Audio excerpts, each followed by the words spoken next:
네, 안녕하세요. 일단 재무DB 활용법에 관련돼서 강의를 하게 된 이지환 지점장이라고 합니다. 오늘 제가 강의를 하게 될 순서는 이렇게 됩니다. 일단은 전화로 처음에 접근하는 TA 어프로치 방법, 그리고 두 번째로 전화를 하다 보면 항상 고객들이 먼저 끊어버리거나 저 그냥 안 할게요 이런 경우가 되게 많아요. 그래서 그런 분들한테 거절을 당했을 때 거절 처리하는 방어 멘트, 그리고 세 번째로 고객이 만약에 미팅을 잡게 되었다 라고 하면은 그냥 가서 만나기만 하면 되겠지 라고 생각하는데, 생각보다 고객들은 개인 사정과 뭐 회사 일정 이런 것 때문에 일정 취소를 많이 하는 편이에요.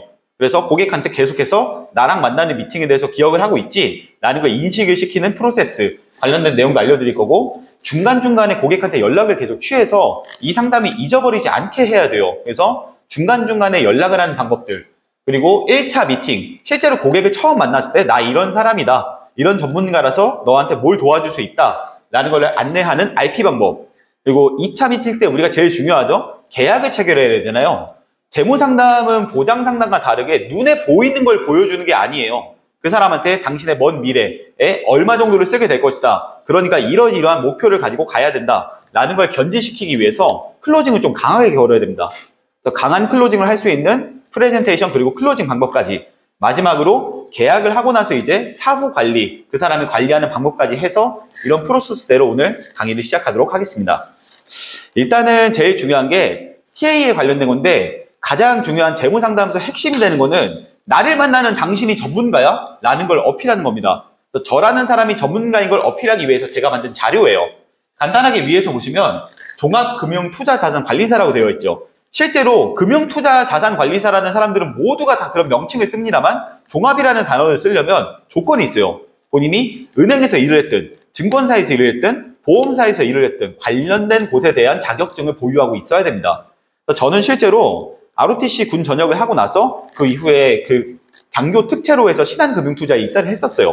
그 이후에는 저는 AIA 생명에서 입사를 해서 보험설계사로도 일을 했고, 은행사, 증권사, 보험사에서 전부 경력을 가지고 있는 사람입니다. 현재는 동부증권이라고 하는 곳이랑 인카금융서비스에서 지점장을 맡고 있죠. 그 이후에 제가 취득하게 된 건 증권사에 관련된 기본 자격증들, 그리고 은행에서 취득하게 된 기본 자격증, 마지막으로 보험사에서 취득하게 된 자격증을 취득하고 나서 도전한 게 종합금융투자자산관리사예요. 이건 증빙할 수 있는 자료이기 때문에 고객들한테 실제로 증빙을 하게 되는 그런 자료를 보여주면 신빙성 많이 올라가겠죠.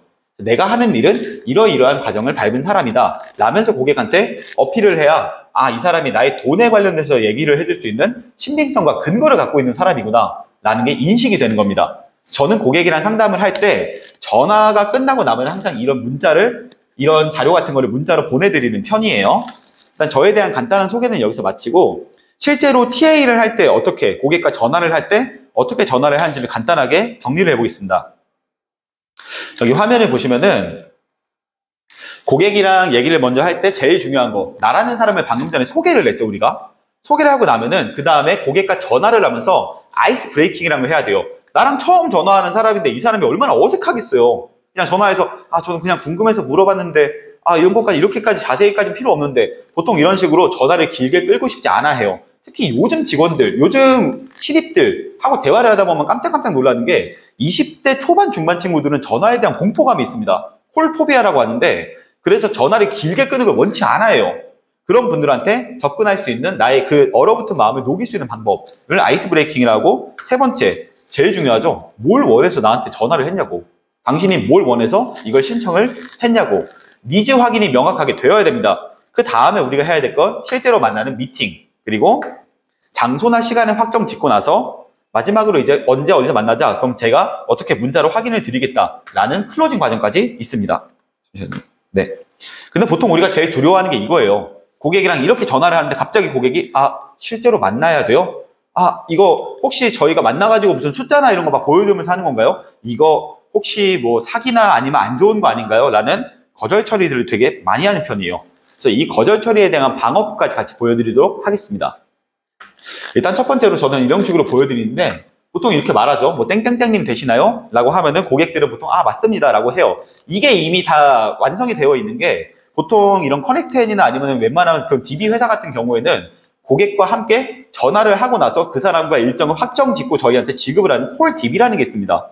이 콜DB의 상담원사가 이미 전화를 확인을 했기 때문에 약속에 대해서 그 사람이 내가 전화했던 사람이 뭐 땡땡땡이 아니거나 완전 다른 사람이거나 결번이거나 5번이거나 이런 경우가 거의 없어요. 그래서 DB는 콜DB를 사용하시는 게 좀 더 유리하실 겁니다. 보시면 뭐 어느 상담사한테 연락을 받으셨냐, 나는 어디에서 전화드린 자산관리팀장 누구누구누구다, 잠깐 통화 괜찮으시냐까지 물어봐야 됩니다. 요즘 신입분들이랑 대화하다 보면 깜짝깜짝 놀라는 게 고객이 지금 전화가 괜찮으신지를 전혀 물어보진 않아요. 그냥 자기 할 얘기 쭉 하더라고. 근데 항상 예의 바르게 고객한테 이거 잠깐 전화 괜찮으시냐, 한 3분 정도 소요가 되는데 시간 괜찮으실까요? 꼭 물어봐야 됩니다. 이런 사소한 것에서 고객들이 생각보다 전화를 빨리 끊고 기분 나빠하는 경우가 많아요. 그래서 고객이 괜찮다라고 말하면 상담을 그대로 이어나가면 되겠지만, 만약에 지금 곤란하다라고 하면은 반드시 하면 안 되는 게, 절대 하면 안 되는 게 있어요. 고객들이 지금 곤란하다고 하면 제가 시간 괜찮을 때 다시 전화를 드리겠습니다 라고 하는 경우가 있는데, 고객한테 선택권을 주면 안 됩니다. 고객들은 전화를 하겠다라고 말하고 절대 전화가 오지 않아요. 그래서 이런 경우에는 뭐 언제쯤에 통화가 괜찮으실까, 편하신 시간대에 말씀해 주시면 제가 전화를 드리겠습니다 라고 해야 됩니다. 고객한테 편안한 시간대에 알려주시면 제가 전화를 드릴게요 라고 하는 거예요. 고객이 편안하게 전화 주십시오 라고 말하면 절대 안 됩니다. 절대 전화 피드백 오지 않습니다. 그래서 이때 땡땡님께서 이렇게 재무상담이나 보장상담을 신청해 주셨다, 관련해서 미팅을 갖겠다 라고 말하고 나면 이미 얘기를 들은 사람이 있어요. 콜DB는 이미 얘기를 들었겠죠? 그래서 어떤 부분이 궁금하신지를 반드시 물어봐야 돼요. 보통 고객들이 전화를 했는데 저 그냥 궁금해서 한번 해봤어요. 아니면 뭔가 물건을 받는다라면 그 물건 받으려고 전화해봤어요. 이런 식이지, 자기가 진짜 뭔가 느끼는 게 있고 필요한 게 있어서 신청하는 경우는 정말 드물어요.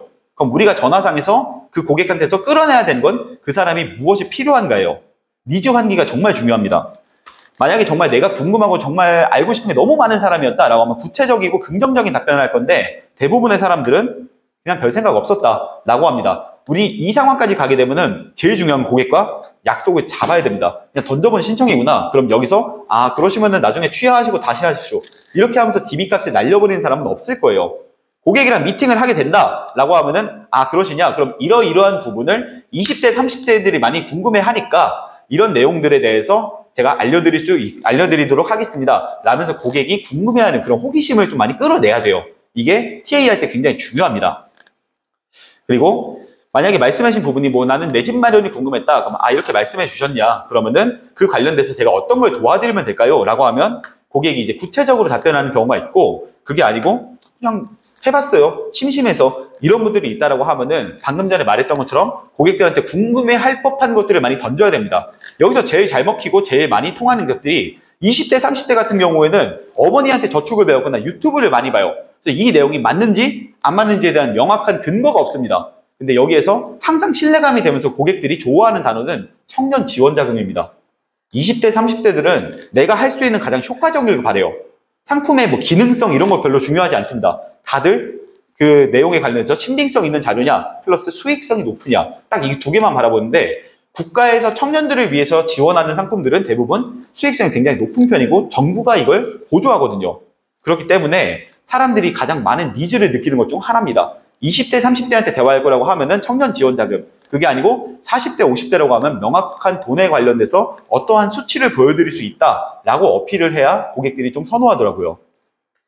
그래서 고객이랑 만나는데 이렇게 집중을 한다라고 하면은 그 이후에 이렇게 뭐 그러시냐, 보통 상담이 시작되기 전에 제가 어떤 부분을 도와드릴 수 있다, 그리고 상담이 어떻게 진행되는지에 따라서 간단하게 뭐 1시간 정도의 시간 또는 30분 정도의 시간이 소요될 것이다. 항상 어느 정도 시간이 소요되는지를 고객한테 말을 미리 해줘야 돼요.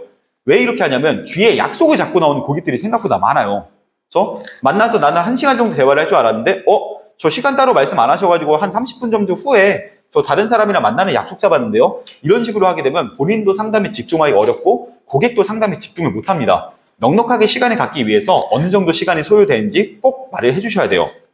그래서 저는 시간이 뭐 점심때 언제든 좋다, 또는 나는 되게 바빠서 어려울 것 같다, 이런 분들이 있다고 하면은 항상 처음에 말했던 시간의 절반 정도의 시간으로 잠깐만 만나면 된다, 또는 커피 한 잔을 하는 정도의 시간이면 된다, 간단하게 대화 나누고 빠르게 끝날 테니까 너무 부담 갖지 않고 편하게 나와주세요 라는 멘트를 꼭 해주셔야 됩니다. 그래서 고객분들 같은 경우에는 일단 미팅을 잡고 나면은 그때부터는 궁금한 게 반드시 생겨요. 그때부터는 그 사람한테 질문도 하게 되고 상담에 직접 참여하기도 합니다. 우리가 제일 중요한 건 고객이랑 만남이잖아요. 만나고 나면 여러분들은 모든 고객들을 다 흡수할 수 있으니까. 그래서 고객과의 미팅을 잡는다는 곳에 집중해 주시면 되겠습니다.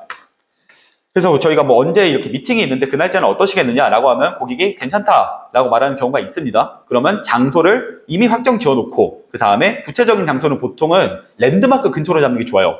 예를 들면은 뭐 여기 같은 경우에는 석촌역 또는 잠실 롯데타워 근처 이런 식으로 누구나 다 알 것 같은 랜드마크 근처로 카페를 잡게 되면 여성분들도 안심하고 나올 수 있겠죠.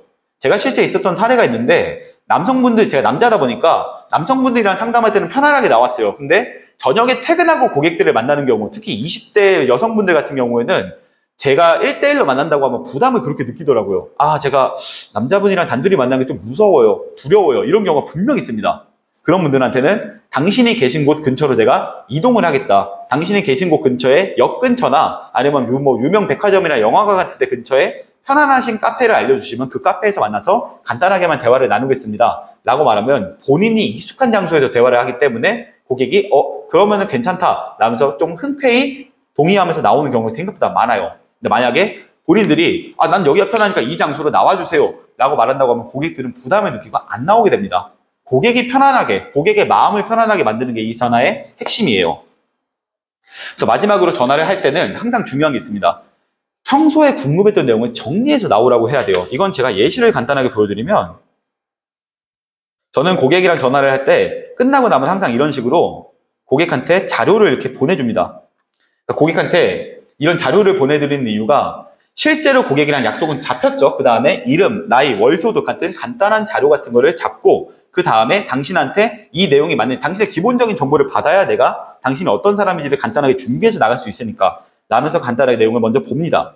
그 다음에 나라는 사람이 어떤 사람인지를 방금 전에 말했던 소개 자료를 통해서 소개를 먼저 하죠. 조금 더 신뢰성을 얻을 수 있게. 그리고 마지막으로 제일 중요한 게 이겁니다. 고객이랑 미팅에 관련돼서 어느 카페에서 만날 때 당신이 나오시기 전에 전달과 이번 달의 수입을 정리해서 나와라. 또는 당신이 저축하고 나서 약 5천만 원이라고 예상을 했을 때 그 금액을 어디에 쓰게 될지를 미리 생각을 해보고 나와라. 마지막으로 당신이 가입했던 뭐 상품들, 보험이든 적금이든 투자든 간단하게 그 내용들을 본인이 생각해보고 나와서 저에게 보여줘라 라는 숙제를 드리면 고객들이 이 숙제를 이행하게 되면 약속을 절대 깨지 않아요. 이거는 고객들한테도 정리를 할 수 있는 좋은 시간이 되겠지만 저한테는 저희가 하기로 했던 이 미팅을 확정지을 수 있는 가장 좋은 방법이라고 생각하면 됩니다. 반드시 이런 숙제 같은 걸 기본적으로 내줘야 돼요. 고객의 의지력을 좀 더 상승시키는 방법 중 하나입니다. 그래서 이런 식으로 TA를 하게 되면은 고객과 미팅이 거의 대부분 잡히게 되겠지만 여기서 잡히고 나서 우리가 두 번째로 고민했던 게 뭡니까? 미팅을 거절하게 되는 경우. 대부분 여성분들이나 남성분들이나 거절하게 되는 게 진짜 실제로 만나야 돼요? 이게 첫 번째 고민이고 두 번째로 제 자산이나 이런 걸 공개하고 싶지 않아요. 이런 분들도 있고 세 번째로 그러면은 엄마한테 물어보고 나올게요. 이런 분들도 되게 많아요. 그래서 그런 분들에 관련된 방어책을 제가 좀 만들어 놓은 게 있는데 첫 번째로 고객들이 제일 많이 하는 말 중 하나가 이겁니다. 이거 돈 받는 상담이에요? 무료 상담이에요? 그럼 왜 무료로 하세요? 혹시 뭐 새로운 상품이나 이런 걸 가입시키려고 하는 거 아니에요? 이런 질문들을 되게 많이 합니다. 저는 그때마다 하는 게 이건 제 사례니까 여러분들의 스스로의 사례를 꼭 만드셔야 됩니다. 저 같은 경우에는 실제로 2030 재테크 책을 씁니다. 그래서 2030 재테크 책을 쓰고 있기 때문에 제가 30대인지라 30대에 관련된 데이터는 충분히 있다. 근데 20대 사람들은 제가 돈에 관련해서 궁금해하는 궁금증이 있는 20대 사람들을 만나기 어렵다. 그렇기 때문에 이러이러한 센터를 통해서 제가 이런 걸 하고 있으며 상담 간의 비용은 따로 받지 않는다. 상담 간의 저는 돈으로 받지 않고 당신과 만나서 대화를 나누는 이 정보를 저는 비용으로 받을 것이다. 그러니까 차후에 본인이 만족하게 된다면 본인과 비슷한 이런 궁금해하는 사람들을 저한테 많이 소개시켜달라는 말을 꼭 합니다. 그래서 돈이 들지 않는다. 하지만 나는 당신과 대화 시간 그리고 정보를 대신해서 상담료로 받고 있습니다. 라고 말하면서 소개를 요청하는 편이에요. 여러분들 각자의 이런 화법들을 꼭 만들어 놓고 여러분들이 익숙하게 써먹어야 합니다. 본인에게 익숙한 화법이 고객에게도 어색하게 들리지가 않아요. 많이 써볼수록 좋고 고객들이 좀 더 좋은 피드백이 올수록 이건 나만의 화법이 되겠구나 라는 것들을 조금씩 만들어 나가는 게 재무화법의 기본이 되겠습니다. 두 번째, 방금 전에 말했던 건데 여성이라서 남자랑 상담이 좀 무섭다, 부담된다. 여성분들 같은 경우는 이런 면에서 유리하죠. 근데 저는 어떤 거제까지 당해봤냐면 코로나 걸리셨을까봐 못 나올 것 같다는 얘기도 들어봤어요. 그래서 제가 백신 맞았었던 그 백신 증명서 같은 것도 고객한테 다 보내주면서 미팅을 잡은 적도 있습니다. 사실 거절하려면 고객들은 다 거절을 하겠지만 여성분들의 거절은 대부분 이래요. 아, 남자분이랑 저녁에 단둘이 만나는 건 좀 부담이 된다. 그래서 가장 좀 번화가, 랜드마크에 있는 좋은 카페, 조용한 카페에서 미팅을 하자. 이게 1번이 될 거고, 두 번째로 당신이 만약에 개인 상담에 좀 부담을 느낀다라고 말하면 주변에 본인처럼 저축에 관련돼서 궁금해하시는 분들이 있을 거 아니냐. 그런 분들하고 같이 나와도 된다. 상담에 선정된 건 본인만이지만 다른 분들이 함께 나온다 하더라도 상담 같이 해드리겠습니다. 라고 말하면 한 사람이 두 사람, 세 사람을 데리고 나오는 경우도 분명히 있어요. 저는 그런 경우를 많이 겪어봤고. 그럼 여러분들 입장에서는 DB, 커넥트앤 DB를 한 개 구매를 했는데 두 사람, 세 사람을 동시 상담할 수 있는 굉장히 좋은, 기쁜 상황이 되겠죠. 그래서 소개는 항상 어디든 섞여 있어야 된다. 그리고 마지막으로 프로필 사진을 보내드리는 이유는 나라는 사람을 전화로만 얘기하지 않았느냐, 당신이 나에 대해서 모르지 않느냐, 그러니까 나라는 사람이 의심스럽지 않도록 나를 증명할 수 있는 자료를 보내주는 겁니다. 이렇게까지 3단계까지 거치게 되면은 웬만한 고객, 웬만한 클라이언트들은 부담을 좀 많이 감경하고 그럼 얘기 한번 드러나 볼게요 라고 하면서 나오는 경우가 대다수예요. 그리고 세 번째로 제가 꼭 바빠서 그런데 꼭 만나서 얘기를 해야 되나요? 이런 분들 계세요. 근데 여기서 저는 꼭 해야 되는 말이 이겁니다. 나는 어떤 사람인지 당신이 모르지 않느냐. 당신도 내가 어떤 사람인지 모르고 나도 당신이 어떤 사람인지 모른다. 근데 돈에 관련돼서 얘기를 하는 거예요. 우리는 명백하게 당신의 월 급여를 어떻게 관리를 하느냐에 대해서 얘기를 하는데 누군지도 모르는 사람, 전문성도 없는 사람이 당신한테 말로만 하는 거 어떻게 믿을 수 있죠? 저는 사람과 대화할 때 숫자, 근거, 법 세 가지를 반드시 같이 보여주면서 얘기합니다. 국가에서 인증하는 근거 자료를 의심할 수는 없잖아요. 그건 국가의 법과 관련되어 있는 내용이니까 제가 하는 말에 믿는 게 아니라 제가 보여드리는 숫자와 근거와 법을 직접 보시고 결정하시면 되는 겁니다. 그리고 저를 만난다고 하더라도 그 자리에서 뭔가 하나하나 막 계약이라도 뭔가 이루어진 건 없어요. 이런 내용들은 본인이 스스로 보고 내가 할 수 있는 거구나, 나한테 맞는 상품이고 나한테 맞는 기능이구나 라는 걸 보고 고를 수 있게 만나서 미팅을 하면서 근거를 보여드리는 겁니다. 라면서 신뢰성을 한 번 더 쌓아나가는 게 가장 좋죠.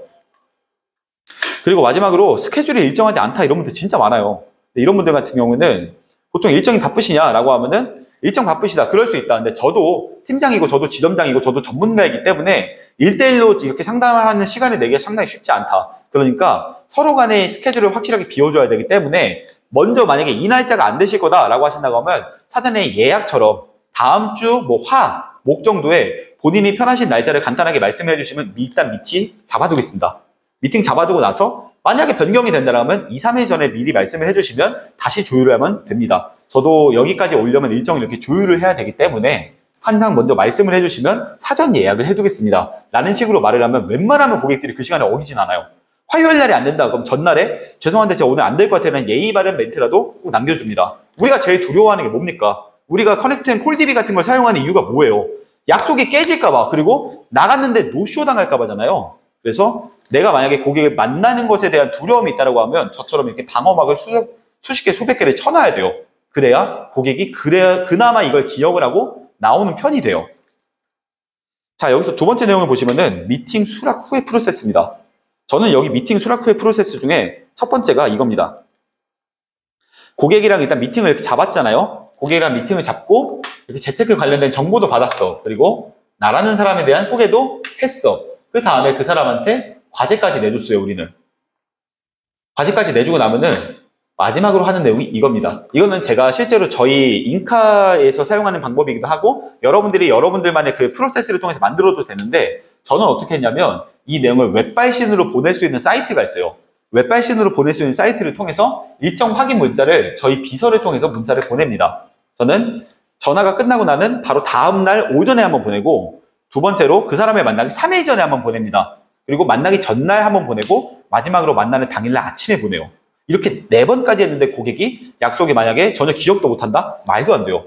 문자를 아예 안 보는 사람이면 모를까 문자나 카톡으로 양쪽으로 다 보내고 나면 고객들이 반드시 확인합니다. 그럼 여기서 장점, 만약에 고객이 내가 일정이 너무 바빠서 못 나올 것 같아, 노쇼를 할 것 같다 라고 말한다고 하면은 적어도 저한테 피드백이 와요. 아, 죄송한데 뭐 비서 문자까지 봤다, 죄송한데 제가 오늘 날짜가 안 될 것 같으니까 다음으로 옮기면 안 될까요? 이렇게 돼요. 근데 이런 연락을 전혀 취하지 않고 갑자기 한 일주일쯤 후에 약속을 잡고 오늘 만나시기로 했잖아요 라고 말하면 대부분의 고객들이 그랬었나요? 이게 뭐였죠? 이렇게 되물어봐요. 항상 고객은 까먹습니다. 그러니까 고객들한테는 지속적으로 이런 내용에 대해서 상기시켜주는 게 굉장히 중요하겠죠. 네. 중간 연락을 하는 방법도 마찬가지입니다. 방금 전에 말했던 것처럼 저런 문자들을 지속적으로 3일, 전날, 당일날, 오전 이런 식으로 보내주면서 계속해서 상기시키고 한 가지 더 있어요.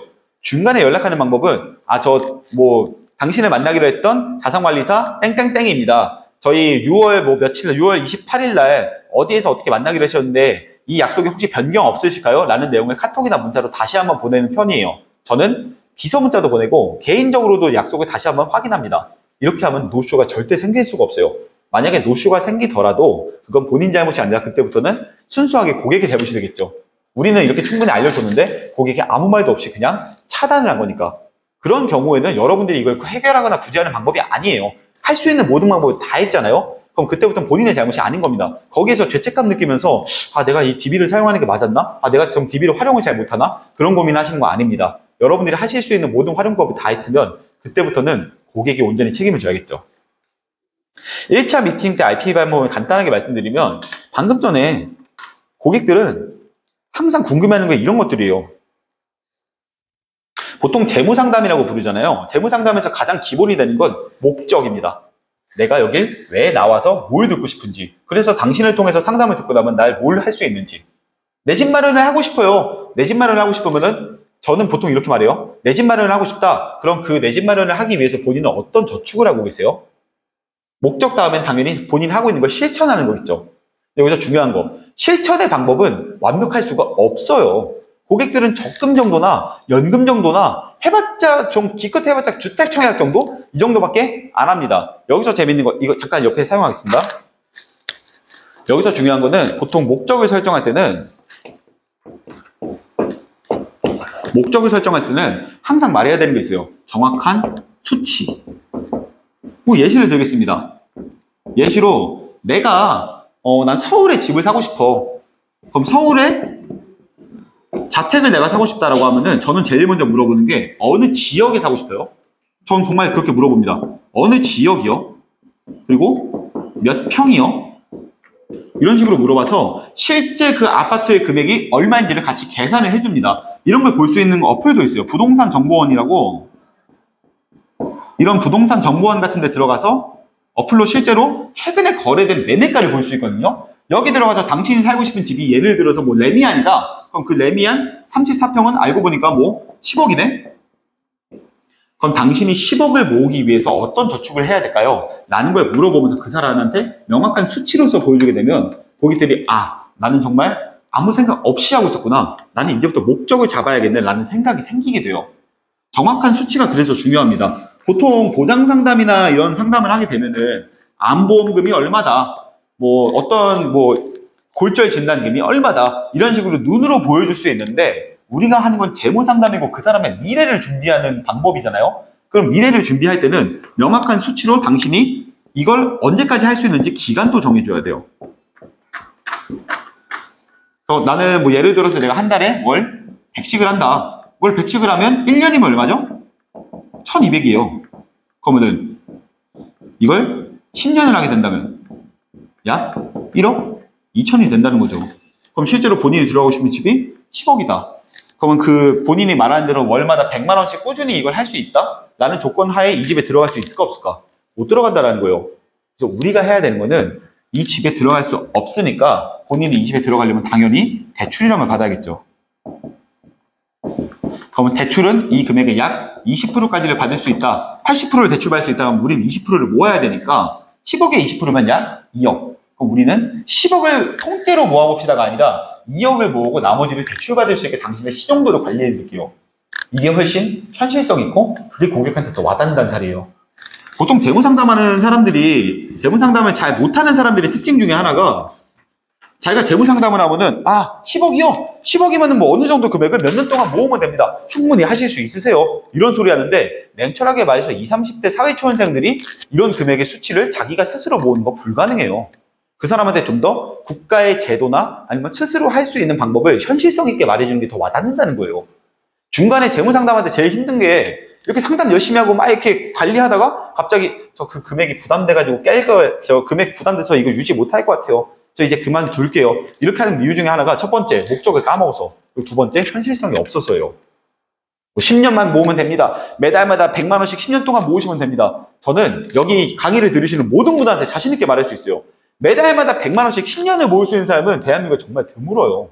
그것도 사회초년생이 월급이 한 200에서 300 정도 받는 사회초년생이 저 정도 수치를 만들 수 있을까? 절대 불가능합니다. 근데 고객들이 상담할 때만큼은 나도 할 수 있다라고 말을 한다는 거예요. 재무상담할 때 제일 위기스러운 게 이겁니다. 고객한테 과도한 금액을 책정해서 계약을 체결하면 항상 그 계약이 유지가 잘 안 돼요.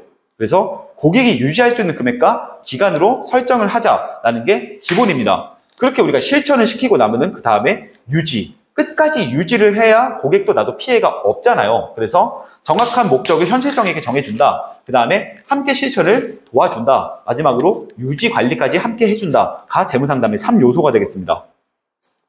그리고 저희는 이런 거를 결정해서 야 내가 전문가니까 내가 하는데도 따라와 라는 게 아니에요.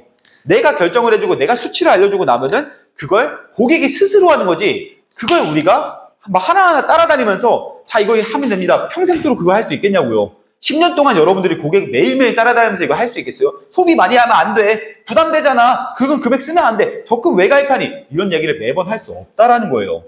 우리가 해야 되는 건 단 하나입니다. 고객한테 올바른 정보를 주고 간단한 관리를 통해서 스스로 하게 만드는 것. 그럼 결국 재무상담을 결정하고 계약을 체결한 사람이 모든 책임을 다 져야죠, 사실. 그게 결정을 우리가 해주는 게 아니라 우린 도와주는 사람이라는 소리예요. 이건 꼭 알고 가셔야 됩니다. 굉장히 중요한 겁니다. 고객이 만약에 계약을 깰 때 여러분들 탓을 할 거예요, 솔직히 말해서. 근데 계약이 깨지는 경우 그렇게 흔치 않아요. 정확하게 여러분들이 목적을 설정해주고 관리를 해준다면 고객들은 웬만하면 계약을 깨지 않습니다. 그리고 여러분들은 지속적인 관리를 하되 그 돈은 누구 돈이죠? 고객의 돈입니다. 그래서 책임감을 갖고 관리하는 건 전문가인 나와 당신, 우리 둘이 함께 하는 거다라는 걸 계속해서 인지를 시켜줘야 고객도 책임감을 가지고 관리를 하겠죠. 자, 그리고 세 번째. 그리고 막 이제 이렇게 열심히 하고 있었는데 저는 이렇게 잘하고 있는데 저희 엄마가 잘 관리하는데요? 이런 분들이 있어요. 어머님이 해주신다. 주변 뭐 아는 사람이 지인이 관리해준다. 이런 분들한테는 저는 항상 물어보는 거. 그 돈 누구 돈이냐고. 당신의 돈이잖아. 근데 당신은 그 돈에 관련해서 뭘 하고 있었죠? 당신이 직접 책임감을 가지고 이 돈을 관리하면서 본인 스스로 관리를 해가야지. 만약에 부모님이라고 치면 부모님이 연세가 되게 되면 부모님이 한 70대, 80대가 되고 나면 그때도 부모님한테 맡길 거냐고. 결국 내 돈 관리는 누가 해야 된다? 내가 해야 된다는 거예요. 항상 재무 상담할 때는 그 재무 상담을 듣는 사람한테 책임감이라는 걸 견지시켜야 됩니다. 그래서 부모님한테 전부 맡기고 있는데요. 이런 분들은 부모님이 아니라 부모님이 연세 나이 들었을 때 대비해서 본인이 스스로 할 수 있게 본인의 책임감을 갖고 정보를 좀 얻어가면서 스스로 하는 방법을 익히셔야 된다라는 걸 인지를 시켜주셔야 됩니다. 그래서 안 넘어지네. 그래서 저는 항상 말하는 게 첫 번째, 저축 목적이 무엇인지 명확하게 말을 해라. 그 다음에 그 목적을 처음부터 끝까지 계속 상기시켜야 한다는 거. 두 번째로 이 실천하는 거, 돈에 관련돼서 이걸 실천하는 건 누구 몫이다? 설계사 또는 전문가인 내가 해주는 거냐? 아니다. 이 돈의 주인은 당신인 만큼 당신이 직접 그 돈을 관리를 받으셔야 한다. 내가 전문가니까 나만 믿어라 라고 하면은 나중에 그 돈에 관련돼서 문제가 되거나 유지가 안 될 때 여러분들 탓이래요. 근데 그 돈은 누구 돈이냐? 고객의 돈이니까 함께 관리하는 과정에서 함께 하는 거다라는 걸 꼭 어필을 해주셔야 됩니다. 마지막 세 번째, 우리가 이런 재무 상담을 하고 나면 가장 중요한 건 핵심 중에 핵심은 항상 유지입니다. 유지 관리가 제일 중요하죠. 그래서 적금 같은 걸 예시로 들면 만기 전에 적금을 깨면 어떻게 된다? 원금만 받고 이자가 다 날아가지 않느냐. 상품의 핵심은 끝까지 다 유지를 하게 됐을 때 우리가 이 돈을 돌려받는다라는 거예요. 그리고 남성과 여성의 차이가 있는데 남성 같은 경우에는 약간 좀 숫자에 민감해요. 그래서 수익률에 민감합니다. 내가 이 금액 넣었을 때 얼마 받을 수 있어요? 이런 걸 남성들은 많이 물어보는데 여성분들 같은 경우에는 약간 개념이 달라요. 제 나이대 20대 여자분들은 보통 어떻게 해요? 제 나이대 30대 여성분들은 보통 이 나이대 어떻게 관리해요? 다른 사람들이 하는 걸 좀 같이 하고 싶어 하는 경우가 많아요. 그래서 남자와 여자의 차이를 잘 알고 상담에 임하면 좀 더 좋은 결과가 나올 수 있겠죠.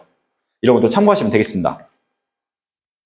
뭐 제 사례를 간단하게 말씀드리면은 그 상담이 완료되는 도중에 갑자기 이거 하려면 제가 적금 깨야 돼요? 아니면 제가 열심히 이제 연금이나 이런 상품에 대해 얘기하고 있는데 저는 엄마한테 적금밖에 못 들었는데 혹시 이 상품도 적금이에요? 이런 얘기를 하는 경우가 있어요.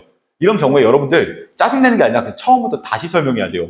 보통 20대, 30대 분들 같은 경우에는 앞에서 들었던 내용을 그렇게 중시 여기지 않아요. 그래서 내가 뭘 얻을 수 있는데 이 상담을 통해서 이 상품을 가입하게 되면 내가 뭘 받을 수 있는데처럼 본인이 얻을 수 있는 것밖에 몰라요. 이런 분들한테는 정말 처음부터 상세하게 다시 한번 설명을 할 시간을 좀 부여를 받아야 됩니다. 그리고 두 번째로 제일 많은 것 중 하나죠. 저 조금만 생각해 볼게요. 이거 제가 또 가입해야 되는 그런 건가요? 저 그냥 안 할게요. 이런 분들이 있어요. 그런 분들한테는 명확한 목적을 다시 한번 견지를 시키고 실천하는 건 누구 몫이다? 본인의 몫이다. 근데 이런 경우가 있어요.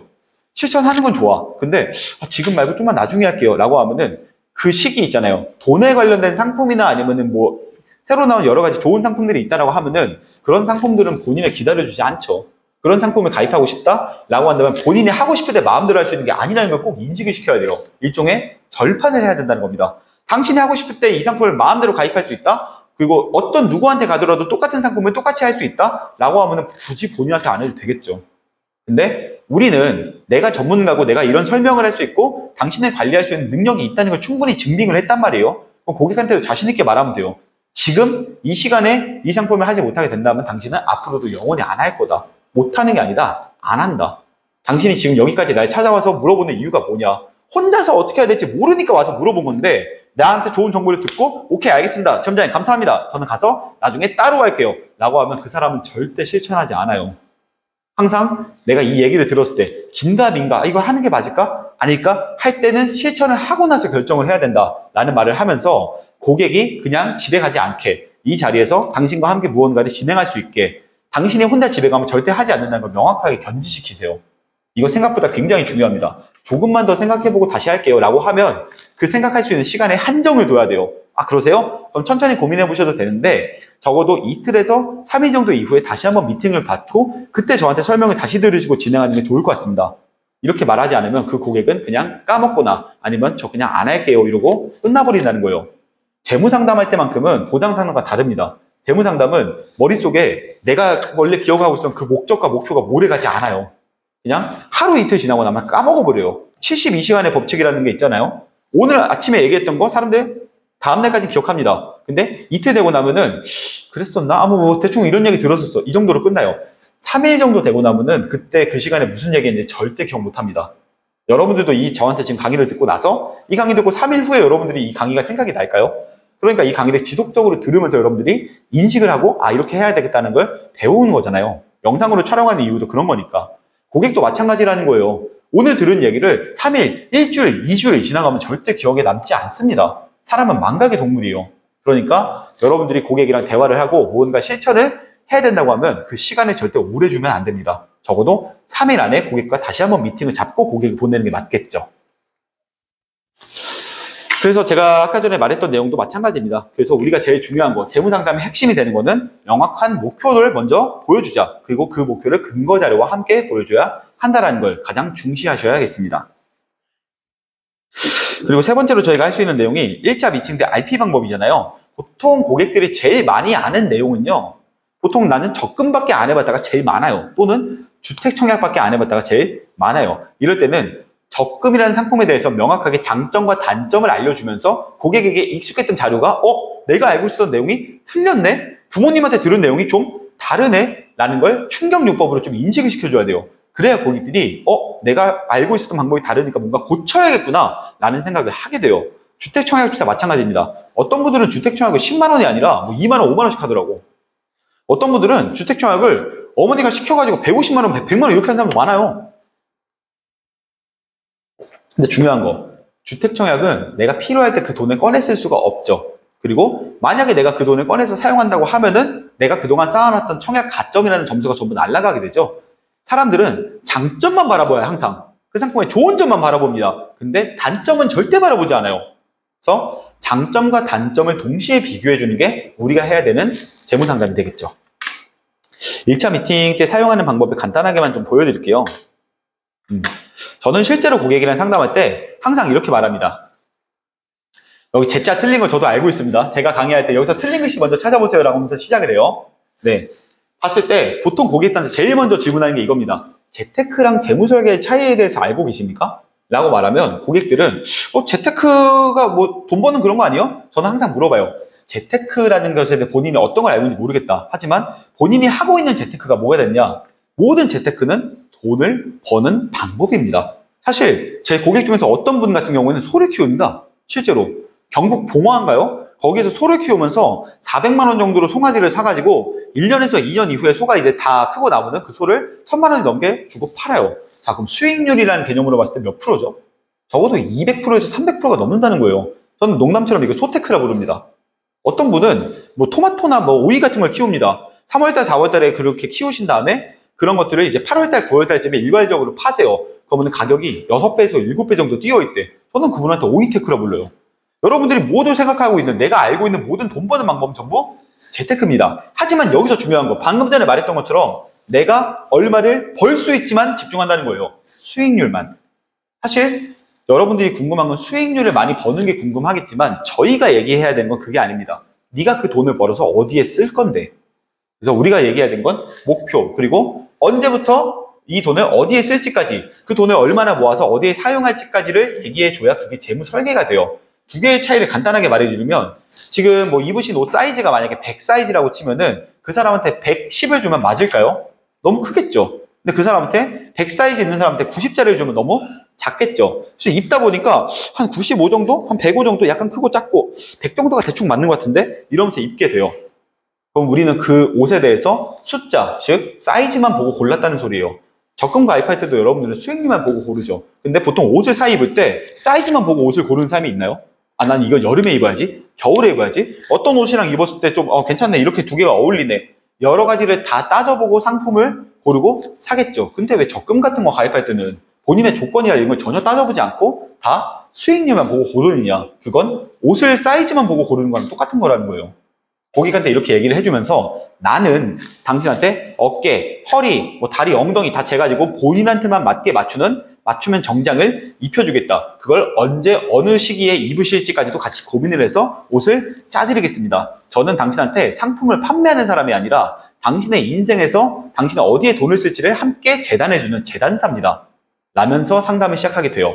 실제로 재테크는 그 돈에 관련된 수익률만을 바라보지만 우리가 하는 일은 그 사람의 인생에 있어서 어떤 자금이 필요한지를 함께 짜주는 사람들이에요. 그래서 우리는 라이프 디자이너라고도 부릅니다. 당신의 인생을 함께 디자인을 해주는 사람이다 라는 것도 같이 얘기를 꺼내죠. 그럼 고객의 신뢰도가 많이 오게 돼요. 아, 이 사람은 나한테 높은 수익률의 상품만 얘기하는 게 아니라 나라는 사람의 돈, 씀씀이, 나라는 사람의 월급여, 어디로 돈이 나가는지 집안 사정 여러 가지까지 다 따지고 나한테 맞춤형으로 무언가를 제안해주는 사람이구나 라고 하면 신뢰감이 굉장히 높아집니다. 간단하게 예시를 들어볼게요. 보통 저는 사람들한테 질문하는 편인데 우리나라에 연 5%짜리 적금이 있을까요? 라고 물어보면 대부분의 사람들은 다 있어요 또는 없어요 이렇게 대답합니다. 근데 5%짜리 있을 수도 있고 없을 수도 있겠죠. 근데 저는 이런 걸 질문을 할 때 네이버에 먼저 쳐보라 그래요. 네이버에 실제로 치면은 가장 좋은 적금 금리 18%, 21% 넘는 것도 많습니다. 지금 5%짜리 적금 있다 없다? 있다. 근데 제가 왜 있다 없다라고 말을 안 했냐면 먼저 찾아보시라고. 항상 사람들은 이런 질문을 하게 되면은 자기가 직접 찾아볼 생각을 안 하고 앞에 있는 전문가들이 그냥 듣고 그렇구나 하고 지나가요. 제가 항상 고객들한테 제일 많이 얘기하는 건 스스로 찾아볼 수 있는 습관을 들여라요. 어떤 돈 얘기를 할 때는 남의 말을 쉽게 믿으면 안 됩니다. 제가 하는 말도 믿으면 안 됩니다. 내가 하는 말을 당신한테 했을 때 명확한 숫자와 근거와 법을 제시할 때 그때 그 상품과 사람을 믿게 되는 거예요. 저는 돈이라는 단어 앞에 사람의 믿음이라는 단어가 들어갈 수 없다고 봅니다. 제가 믿을 수 있는 건 단 하나, 숫자, 근거, 법, 국가에서 제시하는 근거 자료만 믿는 겁니다. 저는 이렇게 고객한테 설명을 하고 이렇게 설명을 하면 고객의 신뢰도가 훨씬 높아지죠. 아, 앞에 있는 사람이 나 믿어, 내가 전문가야 라면서 자기를 어필하는 게 아니라 객관적으로 근거 자료로 설명을 하는 사람이구나 라는 단어가 들어가게 됐을 때 고객은 신뢰도가 많이 높아지고 재무 상담을 할 땐 특히 그래요. 처음 보는 사람이 나와가지고 저 전문가예요, 저 이러이러한 사람이에요, 저 믿으세요, 이거보다 나를 믿는 게 아니라 내가 보여준 근거 자료를 믿는 게 당신한테 더 유리하다라는 얘기를 하면 고객의 신뢰도가 훨씬 높아지게 되는 겁니다. 아, 이 사람은 그래도 객관적인 사람이구나 라는 단어가 들어오게 되겠죠. 자, 한번 보면은 연 5%짜리 적금이래. 근데 10만 원씩 1년간 돈을 넣었대. 그럼 간단하게 우리 계산해 볼까요? 보통 이런 거를 고객이랑 이렇게 숫자로 얘기할 때는 저는 써서 보여주는 편이에요. 뭐 예시를 들어주면 10 곱하기 10이다. 그럼 금액이 얼마야? 120이네? 그럼 당신이 총 적금 넣은 금액이 얼마? 120만 원이네? 여기에다가 우리가 금리를 약 5% 정도를 한다. 그럼 저는 여기서 가끔 농담도 던져요. 자, 10 곱하기 10이 얼마입니까? 120이요. 아, 문과예요? 이과예요? 저 문과예요. 그럼 수학 계산 잘 못하시겠네. 그럼 제가 하겠습니다. 이런 식으로 농담도 하고, 이과라고 치면 이과예요. 그럼 수학 계산 잘하시겠네. 계산해보세요. 금액 얼마 나와요? 근데 가끔 틀리는 분들이 있다. 이과 아니신 것 같은데? 농담도 할 수 있는 거예요. 고객이랑 대화를 할 때는 그냥 단순하게 정보 전달만 하는 게 아니라 나라는 사람이랑 대화를 한다. 같이 우리 재미있는 이야기를 한다는 이미지를 씌워줘야 돼요. 그래야 그 상담할 때 그 사람이 지루해하지 않습니다. 일단 뭐 간단하게 계산해 보면은 실제로 뭐 120에 100분의 5다. 그럼 나누면은 20분의 1에서 대충 금액이 얼마다? 6만 원이어야 되는데 왜 내가 받는 돈은 32,500원이냐? 당신이 받는 돈은 6만 원인 줄 알았는데 왜 32,500원밖에 안 나오냐? 라고 말하면 대부분의 사람들이 좀 똑똑한 사람들은 잘 모르겠다라고 하는 사람들은 잘 보통 없어요. 잘 모르겠는데요? 이런 사람보다는 아마 뭔가 떼가는 게 있을 테니까 라고 말하면 세금 떼가지 않아요? 라고 말합니다. 근데 실제로는 세금을 떼기 전이라는 거예요. 항상 이런 얘기를 해야 돼요. 고객이랑 대화할 때 여기 나와 있는 내용이 다가 아니라 한 번에 반전을 줘야 됩니다. 그래야 기억이 오래 남아요. 봐라. 당신이 6만 원 받기로 했는데 32,500원밖에 못 받는다. 왜? 뭔가를 떼가겠죠. 근데 세금 떼기 전이다. 그건 또 무언가를 떼가지? 저는 이런 자료들을 보여줍니다. 실제로 우리가 처음 했을 때는 5%를 다 받았어요. 다음 달이 됐을 때는 깎였네? 다음 달이 됐을 때는 깎였네? 이게 무슨 말이냐면 남아있는 기간만큼만 금액을 주는 게 적금이거든요. 총 운용 월 적수라 부릅니다. 내가 앞으로 이걸 받아야 되는 기간이 얼마나 남아있지에 따라서 받는 수익률이 달라지는 거예요. 근데 여러분들이 이 내용을 알고 있었을까요? 몰랐을까요? 대부분의 고객들은 몰랐다. 전 이런 거 잘 모릅니다. 라고 말할 텐데 그런 사람들은 상품을 가입할 때 상품 설명서조차 안 읽어봤다는 소리예요. 이게 상품 설명서에 이미 나오는 내용이거든. 근데 이런 것도 잘 모르면서 사람들이 일단 상품을 가입합니다. 적금을 가입하는 이유? 엄마가 하라고 했으니까. 또는 인터넷이나 이런 데 봤을 때 이 상품이 좋다. 어떻게 써있다. 자기가 찾아볼 생각은 안 해요. 요즘 유튜브를 많이 보면서 더더욱 그렇습니다. 유튜브에 나와 있는 정보를 너무 맹신하는 경우가 많아요. 스스로 찾아보고 이게 맞구나 아니구나 늘 배울 수 있는 본인만의 스스로의 과정이 반드시 필요합니다. 그게 제가 하고 있는 재무 상담이에요. 라고 하면서 고객한테 좀 더 어필을 하게 되겠죠. 실제로 보면은 전체적으로 우리가 받아야 되는 금액이 약 절반 가까이가 깎입니다. 그래서 우리는 5%를 다 받기로 했는데 실제로 받을 수 있는 금액이 약 27,100원 정도밖에 안 된다. 근데 여기서 끝이 났을까요? 안 났을까요? 한 개를 더 떼가야겠죠. 그게 세금입니다. 결국 우리는 방금 전에 저 절반 정도 깎인 금액을 은행한테 사업 비용이라는 금액으로 낸 거예요. 근데 아직도 안 끝났죠. 이번엔 국가에서도 떼가겠죠. 저는 가끔 농담처럼 이렇게 말합니다. 요즘 치킨 한 마리가 17,000원 되잖아요. 그럼 치킨 한 3마리 하면 5만 원 정도 되겠네? 지금 우리 5만 원 정도 원래 먹어야 되잖아. 근데 그중에 치킨 한 마리를 뺏겼습니다. 누구한테? 은행이 뺏어 먹었죠. 근데 아직 안 끝났어. 이제 누가 뺏어간다고? 국가도 뺏어간다고. 그래서 실제로 내가 받는 돈은 난 5만 원, 6만 원인 줄 알았는데 실제로 내가 받는 퍼센트는 약 22,900원 정도밖에 안 되더라. 결국은 이것 떼고 저것 떼고 남으면 절반 이하로 받게 됩니다. 여기서 적금 가입하시고 싶으세요? 안 하시고 싶으세요? 라고 말하면 고객들이 대부분 똑같이 얘기해요. 이럴 거면 적금 안 하고 싶어요. 라고 말하면 저는 항상 말합니다. 그래도 하셔야 된다고. 적금이라는 상품이 수익률용 상품이 아니에요, 애초에. 내 돈을 안전하게 1년에서 2년 정도를 완벽하게 안전하게 묶어둘 수 있는 안전지향형 상품인데 이 상품을 수익률 상품으로 잘못 인지하고 저축 상품으로 인지하다 보니까 이런 상품들로 내가 돈을 모아서 나중에 내 집 마련이나 목돈을 마련할 수 있다라는 이미지를 잘못 심고 있는 거예요. 그게 은행의 이제 수단이기도 하고. 저는 간단하게 말한 것 중에 하나가 당신들이 이 상품에 가입한 적금을 이렇게 가입을 했을 때 제가 적금 이거 이 정도 수익이면 안 하는 게 낫지 않나요? 라고 말할 때 항상 하는 말이 아니다. 그래도 적금은 해야 된다. 제가 하고 싶은 말은 적금만 하면 안 된다는 거예요. 적금으로 몰빵하면 안 된다고. 적금도 하고 그 다음에 중간중간에 뭐 증권사의 기본적인 상품도 해보고 그 다음에 보험사의 장기 상품도 하면서 은행사, 증권사, 보험사의 3대 상품을 나에게 맞게 나의 기간에 맞게 단기간은 은행, 중기간은 뭐 은행이나 펀드나 아니면은 장기간은 보험이나 펀드 같이 여러분들의 스타일에 맞게 나의 인생에 맞게 가입을 하라고. 어머니 아버지가 말하는 상품이 절대 정답이 아니다. 유튜버에서 말하는 게 절대 정답이 아니다라는 걸 항상 인지를 시킵니다. 그 사람한테 맞는 상품을 해야 될 거 아니에요. 그게 재무 상담이잖아요.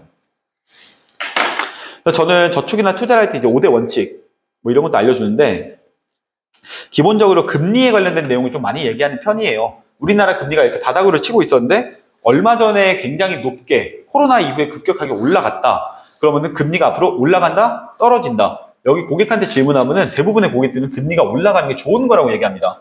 근데 금리가 올라가는 건 절대 좋은 게 아니거든요. 금리가 올라가면 대한민국에 존재하는 모든 금융상품의 금리가 다 올라요. 자, 적금 예금 수익률 오르는 거 좋겠죠. 근데 그것과 동시에 대출금리로 오른단 말이죠. 대부분의 사람들, 아까 우리 내 집 마련할 때 분명히 우리는 대출을 받을 수 있는 조건으로 집 마련할 수 있다는 얘기를 했었잖아요. 근데 그 사람한테 적금 예금으로 돈 모으는 수익률이 중요합니까? 아니면 대출 이자가 중요합니까? 당연히 대출 이자가 높아지는 게 더 부담이라는 거예요. 그래서 고객들은 항상 상식이 적금은 나한테 유리한 거, 그리고 금리는 높을수록 좋은 거라는 이상한 상식이 있어요. 그 상식이 실제로 고객한테 맞지 않는다는 걸 반드시 설명을 해줘야, 아, 적금이나 예금처럼 금리형 상품보다는 내가 다른 상품을 선택하는 게 좀 더 유리하겠구나 라는 인식을 하게 된다는 거예요. 되게 짧게만 얘기했습니다. 이 내용에 관련해서 제가 짧게 얘기하는 이유는 전체적인 내용을 얘기하면 너무 길어지기도 하고, 두 번째로 저희 그 린치핀 유튜브에 이미 이걸 전체적으로 다 강의한 내용들이 이미 올라와 있어요. 그래서 만약에 궁금하시다라고 하면 린치핀 유튜브를 찾아서 보시면 되고, 그 이후에 이걸 실질적으로 들어보고 싶은 분이 있다라고 하시는 분들은 찾아와서 또는 연락을 하셔서 저한테 들으셔도 상관없겠습니다. 자, 저희는 1차의 미팅 때는 고객한테 항상 해주는 방법은 딱 하나예요. 당신이 알고 있던 상식이 틀렸다. 그리고 당신은 지금 잘못된 방법으로 이행을 하고 있으니까 이 이행 방법을 다시 수정해 봅시다 라는 게 1차 미팅 때 하는 얘기입니다. 그렇게 하면서 고객의 기본적인 정보를 적겠죠. 네. 그래서 2차적인 내용, 즉 고객한테 이제 프레젠테이션 또는 클로징을 할 때는 상품에 관련된 설명을 직접적으로 하기도 하겠지만 고객이 원하는 니즈에 따라 달라질 거예요. 최근에 고객들이 가장 많이 질문을 주는 건 첫 번째, 제일 많은 질문은 연금입니다. 그리고 두 번째로 원화가 점점 하락세, 근데 달러는 너무 많이 오르잖아. 그래서 외화 자산에 대한 관심이 되게 많아요. 그리고 세 번째로 자산이잖아요. 이건 내 돈이고, 자산이고 내 돈인데 이 돈을 내가 원할 때 쓰지 못하면 어떡하지? 그래서 중도에 내가 필요할 때 사용할 수 있는 중도 인출형 상품에도 관심이 많습니다. 그리고 마지막, 가장 관심이 많은 것 중 하나죠. 투자. 요즘 작금의 시대에는 20대, 30대 모든 사람들 다 포함해서 투자를 안 하는 사람은 거의 보기 어려울 정도예요. 그래서 투자에 관련된 질문이 굉장히 많이 나옵니다. 그럼 저희는 이제 보험사에서 일을 하는 사람인 만큼, 그럼 여기에서 어떻게 얘기할 수 있냐? 연금 상품이야 당연히 보험사의 상품이 유리하죠. 그리고 외화자산 같은 경우는 외화형 보험도 있겠죠. 그리고 중도 인출형 상품들은 대부분의 저축이나 연금 또는 종신 상품들이 전부 다 갖고 있는 기본 기능인 유니버셜이죠. 그리고 마지막으로 투자 수익형 상품은 저희는 좀 더 안전하게 투자를 할 수 있는 변액 상품 같은 걸 얘기할 수가 있겠죠. 결국 고객들이 1차 미팅 때 내가 뭘 해야 돼요? 라는 걸 알게 되고 거기서 어떤 문제가 있다 라는 걸 인식하게 됐으면은 이후에 우리가 2차 때 갔을 때는 당신의 목적에 맞는 상품들을 이 4가지에 맞춰서 보여주면 고객들이 굉장히 선호합니다. 그리고 이 4가지가 전부가 아니다. 이게 시작점이고 이거에 이어서 이제 중기간에는 어떤 걸 하자, 단기간에는 적금이나 예금 같은 걸 하자 식으로 완벽하게 포트폴리오를 맞춰서 해줘야 된다는 거예요. 그렇게 하게 됐을 때 고객한테는 클로징이 굉장히 강하게 들어갑니다. 저는 오늘 얘기할 것 중에 제일 중요한 것 중에 하나가 이거라고 보는데, 보통 고객들한테 제일 얘기할 때 제일 많이 하는 얘기 중 하나가 이겁니다. 우리는 항상 고객들한테 기본적으로 자기 관리를 할 수 있는 방법을 알려주잖아요. 뭐 목표를 정해줬어요. 계획도 정해주고 우리가 그걸 같이 기록까지 해줬습니다. 그래서 고객하고 함께 설계를 했어요. 두 번째로 이제 소비하는 통장을 4개로 나눠줘서 고객들의 자산이 함부로 나가지 않게 분류를 해서 만들어주자까지는 보호예요. 그 다음에 우리가 하는 3번이죠. 기간에 따라서 상품을 분산 투자 또는 분산 저축을 한다. 그 다음에는 뭐 시간을 통해서 복리 효과를 내서 최대한의 수익을 낸다. 이런 구조가 있는데 가장 중요한 건 이겁니다. 그래서 이 내용을 간단하게 읽어드리면 고객이 기본적인 정보나 이런 걸 받고 고객의 소비 있잖아요. 고객의 소비를 좀 명확하게 정리를 한 다음에 어느 정도의 금액을 본인이 저축을 할 수 있는지, 어느 정도의 금액을 본인이 부담을 덜 들여서 어디에다가 어떻게 투자를 할 수 있는지 정도를 같이 나눠주고 와야 돼요. 이게 고객들이 진짜 원하는 포트폴리오이자 가계부입니다. 이런 관련된 내용도 저희가 유튜브 통해서 촬영해 놓고 있으니까 이런 관련된 내용도 어떻게 작성하면 되는지 기본적인 내용을 알고 싶으시면 유튜브 촬영하신 걸 보시면 될 것 같고, 참고로 이 내용에서 한 가지만 확실하게 말씀드리자면 고객들은 생각보다 많은 금액을 저축할 수 없다는 걸 꼭 기억하세요. 재무상담하는 친구들 중에 제일 크게 실수하는 게 100만 원 정도는 가능할 것 같아요 라고 말하면 100만 원을 다 내가 가져오려고 합니다. 그건 정말 큰 실수예요. 100만 원 정도를 내가 가용 가능하다 라고 말하면 저는 항상 그 금액의 약 50에서 60%를 깎아요. 저는 고객들을 믿지 않습니다. 사회초년생, 돈 얘기하는 사람들 다 믿지 않아요. 그런 사람들은 항상 자기가 할 수 있는 자기의 여력을 최대치라고 생각해요. 내가 100 정도를 할 수 있어? 라고 말한다면 고객이 부담을 덜 느끼는 선에서 고객이 할 수 있는 최대 금액은 50만 원이 넘지 않아요. 그리고 만약에 50만 원이 대충 30만 원 정도로 만들어줬다 라고 가정을 하게 되면 고객이 여유 자산이 있다 라고 하면 그때 추가 납입이라는 걸 통해서 하는 게 낫지, 처음부터 60만 원, 70만 원을 고정으로 시작하게 되면 그 상품이 유지가 안 된다는 겁니다. 우리는 보험 상담하고 상품에 대해서 고객이랑 대화를 나눌 때 항상 제일 중요한 게 끝까지 유지할 수 있느냐잖아요. 그래서 유지를 할 수 있을 만한 수치로 설정을 해야 된다가 재무상담에서 굉장히 중요한 포인트가 됩니다. 전체적으로 마무리 내용도 하나 말씀드리게 되면은, 일단은 계약 체결 이후에 사후 관리라는 방법이 있잖아요. 고객을 관리할 때는 항상 가져가는 게 있습니다. 고객에게는 항상 이런 자료를 가져가요. 소개 양식이라고 하는데, 잠깐만 켜서 보여드릴게요. 저는 고객이랑 대화를 할 때 항상 하는 말 중에 하나가 이겁니다. 당신이 나한테 상담을 듣고 나면은 나라는 사람을 평가해달라. 당신의 상담에 만족했느냐? 이 상담을 통해서 당신이 무엇을 얻었느냐? 계약도 체결하고 고객 관리도 이제 들어가게 된다라고 하면은 저는 정당하게 이제 아까 요구했었던, 우리는 돈을 받지 않는다. 돈을 받고 하는 게 아니라 우리는 당신한테 정당한 정보를 요구하겠다. 처음 상담 시작할 때부터 이 얘기를 전화로부터 시작하고 얘기했잖아요. 고객한테 나는 이러이러한 사람들을 만나고 싶다. 나는 소개관리 철 같은 걸 만들어 놓고 고객한테 실제로 그 관리와 약속까지도 보여줍니다. 제가 이런 걸 하는 이유가 DB는 너무나도 중요하고 너무나도 우리한테 필요한 상품이 맞아요. DB를 통해서 고객을 알게 되고 나서 그 이후로 이어가는 소개도 여러분들한테 반드시 도움이 될 겁니다. 그래서 커넥트앤 DB 같이 구매를 하고 나서 고객한테 좋은 계약을 창출하고 났으면은 그 고객을 통해서 우리는 정당한 소개를 받아서 지속적으로 뻗어나갈 수 있는 과정까지도 봐야겠죠. 항상 사람들이 계약하고 나면 고객 관리를 그때부터 그만두더라고요. 제가 이걸 요청하는 이유는 소개를 해준 고객들은 오히려 계약 유지가 잘 된다는 걸 꼭 기억하셔야 돼요. 그냥 계약하고 나서 성향이 좋은 사람들, 그런 사람들은 유지를 잘 하겠지? 라고 생각해야 되지만 어떤 상황이 고객한테 어떻게 올지 모릅니다. 그리고 갑자기 나하고 연락을 끊어버리면은 연락할 방법도 없잖아요. 저는 그래서 항상 고객한테 미리 소개를 받아놓고 고객이 연락이 안 됐을 때를 같이 대비하는 편이에요. 플러스로 추가 계약이라는 것도 여기서 우리는 생각해 볼 수 있겠죠. 그래서 저라는 사람이 어떤 사람이라는 걸 어필을 하면서 제가 이러이러한 사람이니까 당신의 주변에 이런 걸 궁금해하는 사람들이 있으면 많이 알려달라 식으로 항상 어필을 해서 소개를 많이 받는 편이에요. 일단 기본적인 내용에 관련돼서는 여기까지 나올 것 같고, 그 사후 관리 방법에 대해서 한 가지만 추가로 말씀드리면, 보통 고객들이 좀 착각하는 게 계약하고 나면 요즘 모바일 계약을 많이 하니까 특히 많습니다. 모바일 계약을 하고 나면은 증권이 모바일로 가버리잖아요. 그러다 보니까 모바일로 가버린 증권에 관련돼서 그냥 난 이제 고객한테 보내줘야 될 거 다 보내줬다. 끝! 거기에서 항상 마무리를 짓는데, 우리는 고객한테 상담을 할 때는 항상 첫 번째, 그 계약한 당일날에 반드시 찾아가야 돼요. 그 당월에. 이번 6월에 계약을 했다. 그럼 6월달 말 정도에 그 고객을 찾아가서 다시 내가 상담했었던 내용을 인지를 시켜야 됩니다.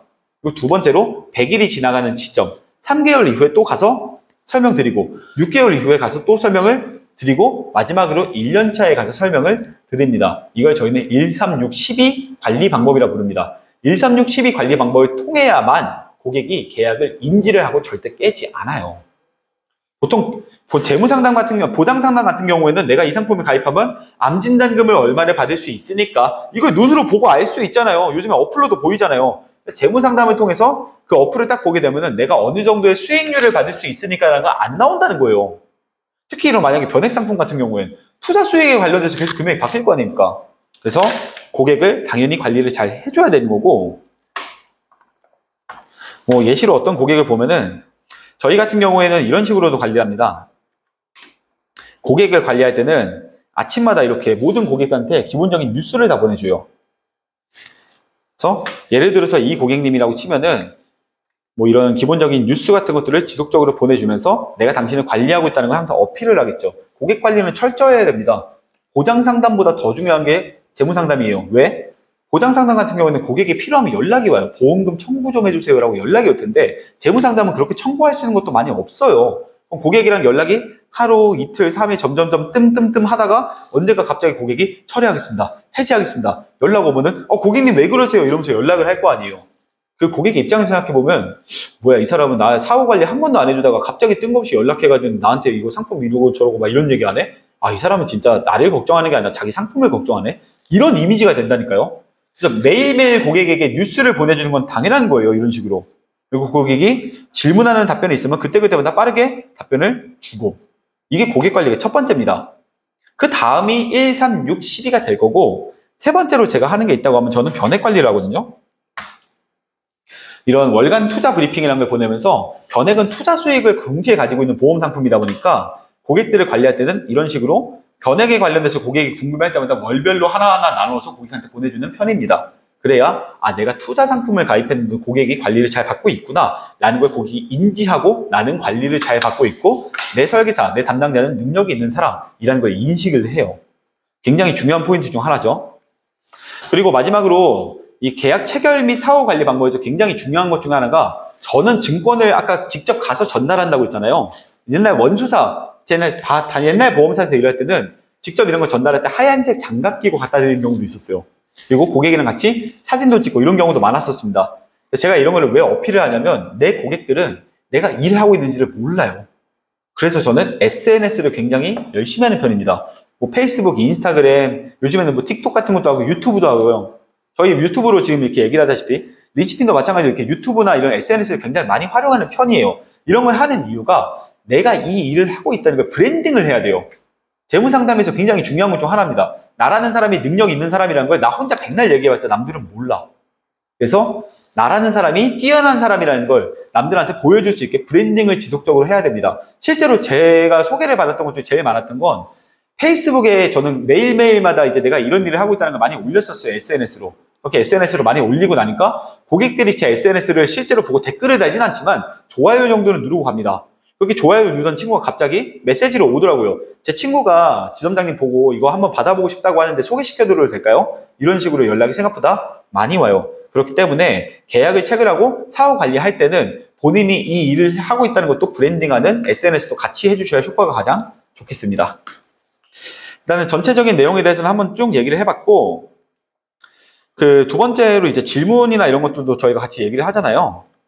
이 관련돼서 질문 한번 받아야 되는 시간도 이제 지금 조율을 해야 될 것 같은데, 일단 이런 스크립트나 이런 기본적인 내용 같은 것도 당연히 저희는 전달할 수 있습니다. 이런 내용들도 저희가 직접적으로 다 유튜브에 올려놓은 것도 있고, 여러분들이 이런 스크립트나 이런 것들을 궁금해 하시는 분들이 있다고 하시면 요청해 주시면은 나중에 따로 전달할 수 있는 시간을 가져보도록 하겠습니다. 지금 질문을 혹시 바로 진행을 하나요? 네. 일단은 그 커넥텐에서 그 DB 관련돼가지고 저희한테 Q&A 하실 때 제일 많이 질문을 하신 것 중에 하나가 보통은 어떤 분들이 이런 걸 좀 사용하면 좋을까라는 얘기를 되게 많이 하세요. 저는 이 질문에 대해서 간단하게 좀 정리를 해왔는데 일단 제가 제일 먼저 얘기했던 거는 저는 원래 이런 재무 상담을 할 때는 뉴스나 국제 지식 이런 거에 좀 관심이 저는 원래 많은 편이에요. 좀 경제적인 분야에 대해서 지식을 쌓아나가는 걸 되게 선호하는 사람입니다. 그래서 이런 내용을 기반으로 고객들이랑도 대화를 되게 많이 하거든요. 재무 DB들은요, 명백하게 자기 돈에 관련 힘이 있어요. 돈에 관심이 되게 많아. 그래서 그 사람들이 원하는 부분은 금전적으로 니즈를 원하는 부분이 명백하게 있다는 거예요. 그래서 저는 재무 DB랑 항상 이런 얘기를 할 때 첫 번째로 어떤 부분이 궁금해서 오셨냐라는 거 많이 질문을 하는 편이에요. 이게 보장 DB랑은 약간 다른 게 보험에만 국한된 분야가 아닙니다. 뭐 펀드가 됐든 아니면 국제사회가 됐든 돈이 됐든 간에. 그래서 보통은 이런 질문들을 많이 궁금해 하시는 분들은 돈에 관련해서 지식을 많이 쌓는 사람, 그리고 지식을 좀 많이 얻는 사람들이에요. 이런 DB를 사용하시기에 굉장히 좀 적합한 분들이라고 하면 20대, 30대 신입, 설계사들 또는 유튜브나 아니면 이런 지식들을 잘 얻을 수 있는 그런 방법을 많이 아시는 분들, 젊은 층이 좀 사용하는 게 좀 더 맞다고 봅니다. 젊은 층은 젊은 층을 상대할 때 굉장히 좋아요. 그리고 개인적인 의견을 한 가지 좀 덧붙이자면 20대, 30대 설계사들 같은 경우는 고객들을 대부분 뭐 이런 20대, 30대 사실 냉철하게 말하면 재무 DB를 신청하시는 분들은 좀 나이대가 젊은 분들이 많아요. 이유가 왜냐하면 재무 DB 자체가 인터넷으로 신청해야 하는 경우가 많아요. 근데 인터넷을 사용을 자주 하는 사람들도 보통은 20대, 30대예요. 더 능숙한 사람들도. 그래서 재무 상담 같은 경우에는 20대, 30대가 좀 많이 들어온다. 만약에 내가 친구처럼 고객을 대하면서 고객한테 좀 더 접근성을 편하게 하고 싶고 친근하게 다가갈 수 있는 자신감이 있다 라고 한다면은 20, 30대 신입 설계사들이 사용하는 게 좀 더 유리할 겁니다. 30대, 40대 설계사들 같은 경우에는 저는 솔직히 제 생각엔 이겁니다. 50대, 60대 분들이 재무 상담을 잘할 수도 있겠지만 조금 더 어려울 수 있고 20대, 30대나 30, 40대가 좀 더 잘 맞는다고 봐요. 설계사들 나이대가. 30, 40대 같은 경우에는 지금 20, 30대 분들이 궁금해하는 걸 이미 해본 사람들입니다. 뭐 예를 들어 결혼 자금은 얼마나 들어요? 내 집 마련하려면 얼마나 들어요? 이런 것들을 30, 40대 설계사들은 지금 미리 해봤거든요. 자기가 경험을 해봤단 말이죠. 경험에 의거해서 형이나 누나처럼 쉽게 설명할 수 있는 그런 접근성이 좀 더 편하다고 봐요. 그래서 사실 그 50대, 60대 분들, 약간 부모님 시대 분들의 조언은 약간 뜬구름 잡기 같은 느낌이 있어요. 엄밀히 말하면. 근데 이거 지금 최근에 겪어봤다라고 하는 30대, 40대 분들은 이거는 내가 진짜 이 사람 진짜 해본 사람이잖아. 나는 인생에 조언을 해줄 수 있는 그런 분들도 보이거든요. 20대, 30대 입장에서는. 그렇기 때문에 앞서간 선배님들의 조언을 듣는 느낌으로 봤었을 때는 30, 40대가 사용해도 굉장히 적합하다라는 겁니다. 결론은 20대, 30대나 30대, 40대 설계사들이 사용하시기에 좀 유리하지 않을까라는 생각이 있어요. 그리고 두 번째로 이 DB를 쓸 때 좀 조심해야 되는 점이라고 한다고 하면 재무상담 같은 경우에는 내가 아는 정보가 명확하게 정답이 아닌 이상 쉽게 던지면 안 됩니다. 그러니까 간단하게 말해서 뭐 자기도 정확하게 모르는 내용이야. 유튜브에서 본 그냥 일반적인 내용인데 마치 아는 것처럼 설명을 했다가 고객이 그거 아닌데요? 제가 어디서 보니까 그거 아니라던데요? 라는 답변을 받게 되면 굉장히 당황하거든요. 그래서 본인이 자신 있게 말할 수 있는 내용을 좀 많이 연구를 하고 가서 설명을 해야 돼요. 재무상담은 생각보다 고객들이 똑똑한 경우가 많고 여러분들이 모르는 분야에 대해서 질문하는 경우가 상당히 많아요. 만약에 정말 모르는 분야의 질문이다 라고 하면 자연스럽게 상담이 끝나고 나서 그 답변을 해드릴게요 하면서 넘어가세요. 네, 실제로 그러다 보면 고객들이 많이 까먹습니다. 근데 그게 아니라 마지막에 정리해놓고 질문하는 사람들도 있어요. 그럼 저는 잠깐 화장실 다녀올게요 라고 하고 뛰어가서 저희 지점장님한테 전화해서 물어보곤 했어요. 실제로. 하지만 고객 앞에서는 내가 이걸 모른다 라는 티를 절대 내면 안 되겠죠. 그리고 재무상담 같은 경우에는 되게 중요한 게 아주 중요한 것 중 하나인데 명확한 니즈 환기가 되지 않는다. 방금 전에 말했던 목적이 명확하지 않다면 이 계약을 취하하는 경우가 되게 많아요. 그렇기 때문에 우리는 지속적으로 재무상담할 때 정말 주의해야 될 점은 지속적으로 고객을 찾아가서 당신이 했던 상품은 이러이러한 상품, 이걸 했던 이유는 이러이러하고 목적은 이러이러했다 라는 니즈 환기를 지속적으로 시켜야 됩니다. 그래서 재무상담의 고객 관리가 굉장히 중요한 거예요. 그리고 세 번째로 이제 보통 고객 관련된 이거 소개는 어떻게 받나 이런 질문을 되게 많이 하시는데 위의 내용이랑 비슷해요. 가장 좋은 거는 고객한테 이제 내가 당연히 전달을 해야 되는 증권을 전달하든가 아니면 고객이랑 만날 약속을 잡아서 고객이랑 대화를 하면서 자연스럽게 소개 요청하는 게 제일 좋겠죠. 그리고 재무상담 같은 경우는 좀 지식에 목말라 있는 분들이 많아요. 실제로. 그래서 뭐 땡땡님 요즘에 새로운 이러이러한 정보들이 생겼습니다. 이런 관련돼가지고 제가 좀 조언을 몇 가지 해드리고 싶은데 시간 괜찮으신 시간이 있으세요? 그때 맞춰가지고 제가 가서 간단하게 알려드리겠습니다. 라고 하면서 간단한 내용을 정리하고 그분 고객 관리도 하면서 소개 요청을 하는 편이에요. 근데 저는 소개 요청할 때 보통은 카톡으로 안 합니다. 항상 고객한테 찾아가서 고객의 면전에서 직접적으로 요청을 하는 게 더 효과가 좋다는 걸 알고 있어요. 그래서 고객을 관리하는 차원에서 찾아갔을 때 소개를 받는 게 제일 좋은 방법입니다. 근데 여기서 뭐 기본적인 내용이고 가장 중요한 내용 중 하나지만 어차피 이런 소개라는 거는 처음 TA 했을 때부터 AP, PC 모든 단계에서 소개는 기본적으로 들어가야 돼요. 그래서 저는 아까 책을 쓰는 사람이니까 당신한테 돈으로 비용을 받는 게 아니라 소개를 통해서 데이터로 비용을 받겠다 라는 걸 어필을 하잖아요. 그래서 모든 과정에서 소개는 항상 지속적으로 요청을 해야 가장 효과가 좋다는 점을 인지하시면 좋겠습니다. 그리고 같은 DB를 쓰더라도 설계사마다 성과가 다른 이유가 뭘까라고 하는데 이거는 정말 명백하게 말할 수 있습니다. 이건 꾸준히 사용하고 안 하고의 차이가 가장 결정적인 것 같아요. DB를 누가 썼을 때 누구는 계속 계약이 나오는데 누구는 안 나오던데 계속해서 DB를 구매하고 지속적으로 사용하는 사람들이 효과가 좋습니다. 이건 정말 정답이 맞아요. 보통 처음 쓸 때는 다들 운이 좋아요. 막 초심자의 행운이 비기너스 럭이라고 있는 게 있잖아요. 처음 쓸 때는 운 좋게 막 DB 전화 다 했는데 다 잡히고 저 너무 잘 되는 것 같습니다. 이렇게 말을 하는데 쓰다가 보면 점점점 전화가 안 되고 연결이 안 되면서 나 DB 안 맞는 것 같아. 이 DB 안 맞나 봐. 이런 말씀 하시는데 꾸준하게 DB를 사서 지속적으로 쓰는 사람들은 반드시 결과가 좋을 수밖에 없어요. 고객은 일희일비입니다. 사실 오늘 만난 고객이 성향이 안 좋을 수도 있지만 다음번에 만나는 고객이 굉장히 성향이 좋을 수도 있어요. 그래서 지속적으로 본인이 DB를 지속적 구매를 해가면서 통계를 좀 내려야 돼요.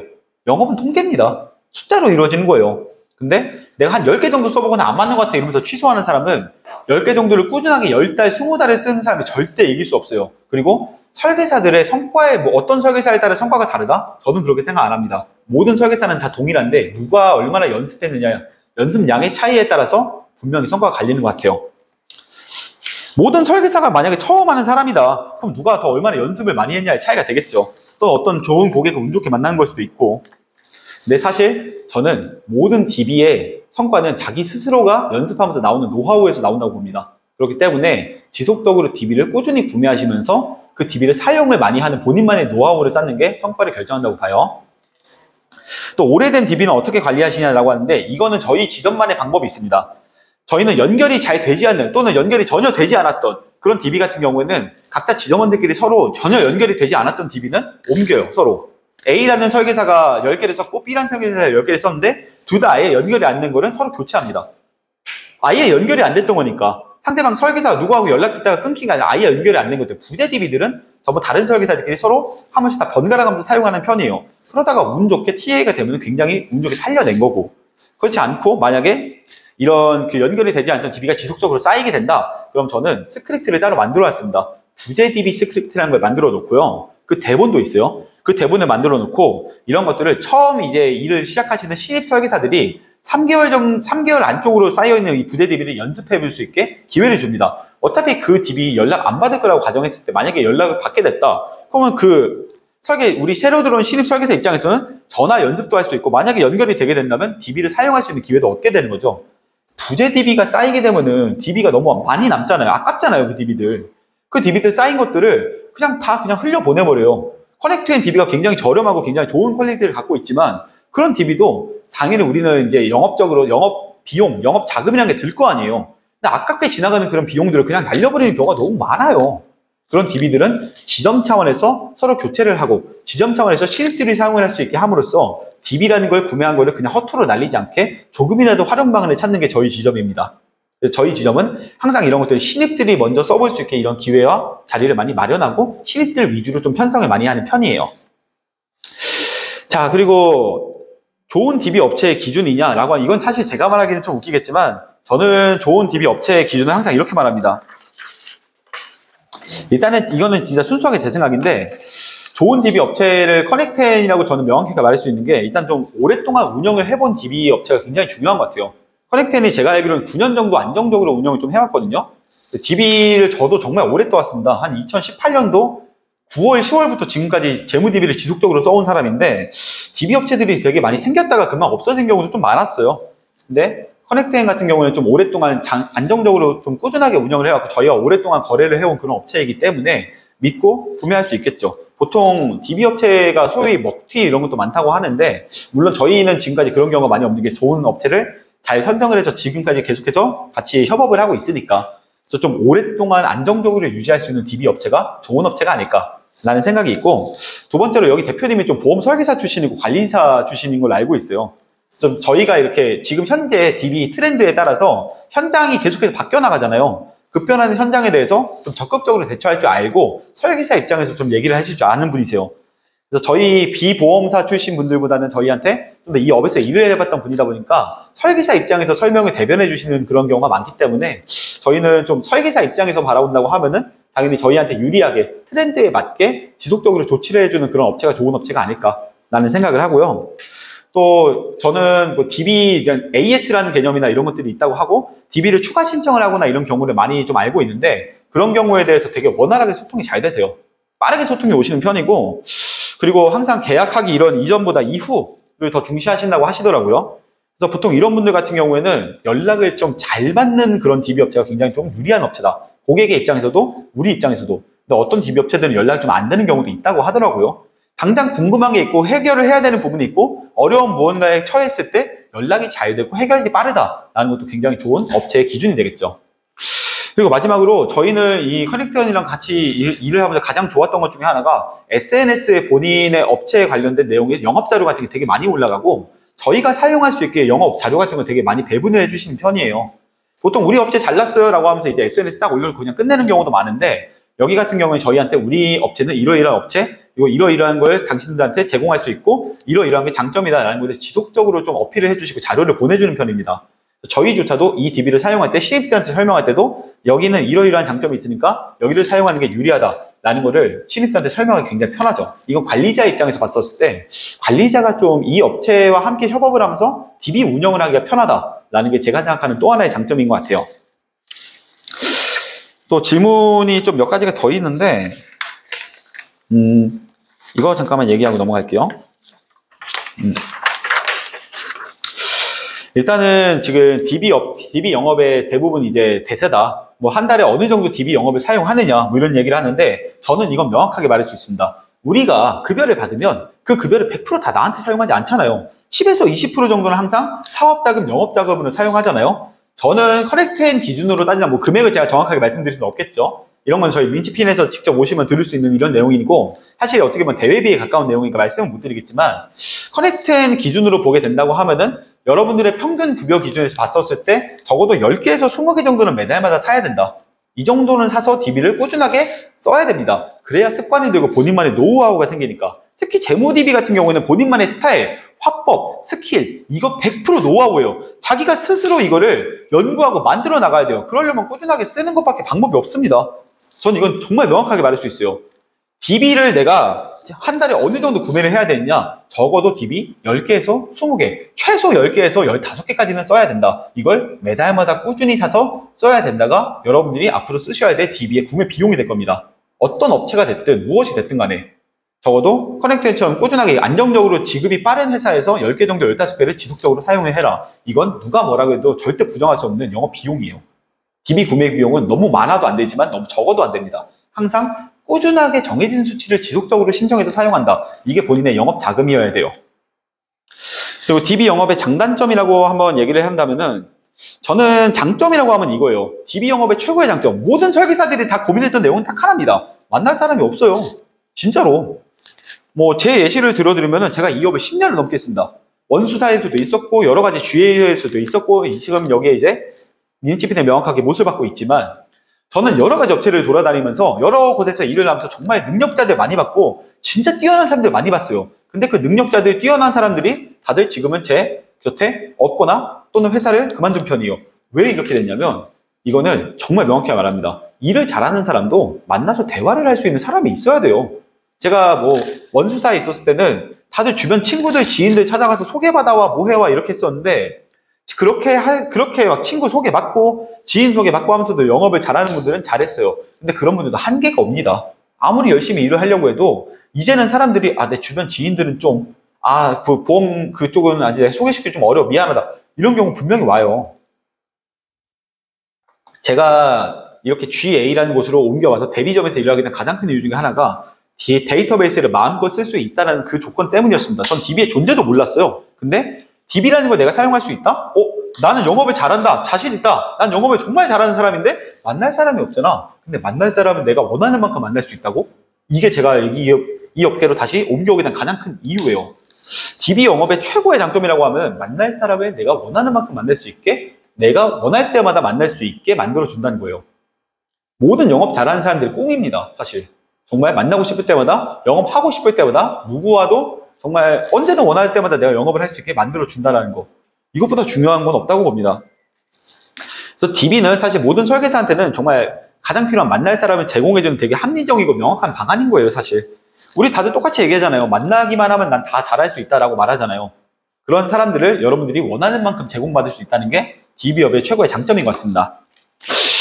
단점이라고 하면은 저는 이거는 좀 조심스럽게 말씀드리자면 퀄리티 있는 DB를 사용하려면 당연히 그만큼 비용이 들어요. 그렇죠. 뭐 퀄리티 있는 DB, 커넥트인 DB가 아무리 저렴하고 퀄리티가 좋다고 하더라도 이것도 사업 비용에 들어가는 거예요. 근데 영업은 투자가 없으면은 당연히 사업은 투자가 없으면 당연히 될 수가 없는 거예요. 자기가 성장하고 싶고 자기가 이 사업을 통해서 많은 돈을 벌고 싶다면 자기의 돈을 투자해서라도 DB를 구매해서 영업을 하는 게 당연한 겁니다. DB를 구매하는 비용이 아깝다? 그럼 나는 이 영업을 잘할 생각이 없다라고 말하는 것밖에 안 돼요, 사실. DB 업체에서 일을 하는 사람이라면 더더욱. 세상에 저는 이렇게 말하죠, 항상. 세상에 공짜가 어디 있습니까? 솔직히. 세상에 공짜는 없죠. 내가 이 정도, 예를 들어서 뭐 린치핀 기준으로 보면은 한 DB 한 개를 구매를 해서 린치핀 기준으로 보면은 10배 정도의 소득을 얻을 수 있어요. 한 개의 계약이 체결하게 됐을 때. 그러면은 나는 한 뭐 10만 원 정도를 투자하고 100만 원을 받는다. 남는 장사 아닙니까? 근데 이런 장사를 여러분들이 투자의 금액 그 10만 원이 아까워서 100만 원을 벌 수 있는 기회를 놓친다? 그건 너무 바보 같고 아니라는 생각인 거예요. 네, 저는 항상 그렇게 생각합니다. 가끔 그 모 신입 설계사들이 진짜 뭐 사용했을 때 거의 이 계약률을 운에 맡겨야 되는 그런 원천 DB 같은 게 있어요. 근데 그 원천 DB 같은 것들 막 누가 아무나 생성할 수 있는 그런 기본적인 그런 DB 같은 것들을 무료 제공해 줄게. 그러니까 그 무료 제공하는 DB 사가지고 TA 해봐. 저는 퀄리티 있는 DB를 본인이 직접 돈을 지불하고 사야 되는 게 당연하다고 봅니다. 세상에 자본주의 사회에 공짜는 없어요. 더 좋은 퀄리티, 더 좋은 계약을 체결하고 싶다. 그러면은 DB의 퀄리티도 높아야 되는 게 당연한 거예요. 그리고 그 돈을 아까워하면 안 되죠. 그건 자기 사업에 투자하는 강인한 사업 투자 비용이잖아요. 제가 생각했을 때 원천 DB랑 지금 커넥트앤 콜 DB 이런 것들을 비교를 한다 치면 원천 DB가 소달구지라면 커넥트에서 사용하는 콜 DB는 거의 스포츠카급이 아닐까. 더 계약의 체결률이 높고 고객과 미팅할 수 있는 확률이 높잖아요. 내가 좋은 DB를 사용해서 좋은 퀄리티의 고객과 좋은 상담이 이루어내려면 DB에 사용하는 비용은 아까워서 안 됩니다. 네, DB 영업에 단점이 있다? 퀄리티 있는 DB를 쓰기 위해서는 비용을 쓸 수밖에 없다라는 거. 그걸 단점이라고 부르면 단점이겠지만 사업이라고 치면은 나에 대한 당연한 투자인 겁니다. 그래서 저는 사실 단점은 없다라고 생각하는 편이에요. 네. 일단은 그 마지막 질문 한 가지가 있는데 그 모든 DB를 쓰시는 설계사들한테 간단하게 말을 좀 남겨달라고 하셨는데 저는 이 내용은 그냥 대놓고 말할 수 있습니다. 저는 DB가 존재하지 않는 시절부터 영업을 했거든요. 그래서 되게 소개에 목말라 있었고 사람을 만나는데 너무 배가 고팠어요. 맨날 사람을 만나고 싶어. 제 인생에서의 목표, 내가 지금도 이렇게 이야기합니다. 저는 제가 이 업을 평생 할 수 있다. 자신할 수 있는 게 저는 하루에 한 사람씩 미팅을 꼭 하거든요. 근데 내가 만약에 DB를 조금 더 집중해서 많이 산다면 하루에 3사람도 가능할 거야. 하루에 5사람도 가능하겠지. 대수의 법칙 아닙니까? 100개를 사면은 100개 사면은 30명 만난다 치면 1000개 사면 300명이에요. 그럼 하루에 10명도 미팅할 수 있겠네? DB 영업의 최고의 장점이잖아요. 내가 원하는 만큼 사람들을 만날 수 있게 조율이 된다라는 거. 저는 당시에 이제 그 DB라는 게 없었을 때는 소개에 목말라 있었고 나라는 사람을 되게 브랜딩하는 데 집중했었어요. SNS로 브랜딩하고 주변 사람들한테 명함도 돌려보고 어떤 뭐 시장 가가지고 시장에서 하나하나 돌아다니면서 뭐 전단지도 붙여보고 할 수 있는 건 다 해봤습니다. 그때는 정말 그렇게밖에 못했어요. 네, 자기 브랜딩밖에 먹고 살 수 있는 방법이 없었어요. 그래서 지금 저도 브랜딩을 위해서 이렇게 영상 촬영도 하고 있잖아요. 근데 지금은 저는 이제 개인 노하우, 제가 그동안 몇 년 동안, 10년 동안 쌓아왔던 저의 스킬, 노하우, 브랜딩에 이제는 DB라는 것도 저의 또 하나의 무기가 된 거죠. 아직도 뭐 지인, 친구, 친척, 아는 사람 이런 분들한테만 일거에서 일하는 사람이 얼마나 될지 모르겠습니다. 근데 요즘 사람들은 똑똑해요. 그래서 주변 지인들한테 물어보는 게 아니라 자기가 스스로 찾아보고 유튜브 같은 데서 SNS 같은 데서 광고 같은 걸 보고 직접 신청하는 경우가 많아요. 더 이상 주변 지인을 믿고 하는 게 아니라 내가 직접 찾아봐야겠다는 그런 자립성과 자율성이 있는 사람들입니다. 그래서 지금 같은 경우에는 좀 이런 상담을 진짜 고객들이 만약에 먼저 내가 자율성을 가지고 내가 신청을 하는 사람들은요, 여러분들이 알고 있는 지인들이랑 퀄리티가 달라요. 지인들한테 가서 아쉬운 소리 하면서 너 이거 한번 해봐, 너 이거 괜찮은 것 같은데 이런 상담 한번 들어볼래? 이런 것보다 내가 진짜 상담을 필요로 해서 직접 신청을 하는, 진심으로 상담을 하고 싶어서 하는 그런 사람들을 만나는 게 여러분들이 원하는 거잖아요, 솔직히 말해서. 네, 그게 DB입니다. 먼저 상담을 받아보고 싶어서 신청하는 사람들이 DB예요. 당신의 상담이 듣기 싫어하는 그런 상담이 아니라 정말 필요로 하는 상담이니까 내가 이거 꼭 들어보겠다. 그리고 그 사람한테 필요한 정보랑 이런 거를 제공하고 도와드리면서 그 사람과 함께 대화를 하고 계약을 체결하고 성취감을 얻는 거. 저는 이게 DB 영업이라고 봐요. 저는 여러분한테 DB를 쓰시는 모든 분들한테 당신의 선택이 맞았다. 그리고 당신은 지금 정말 상담을 필요로 하는 사람들과 상담을 하고 있다라고 말씀드리고 싶습니다.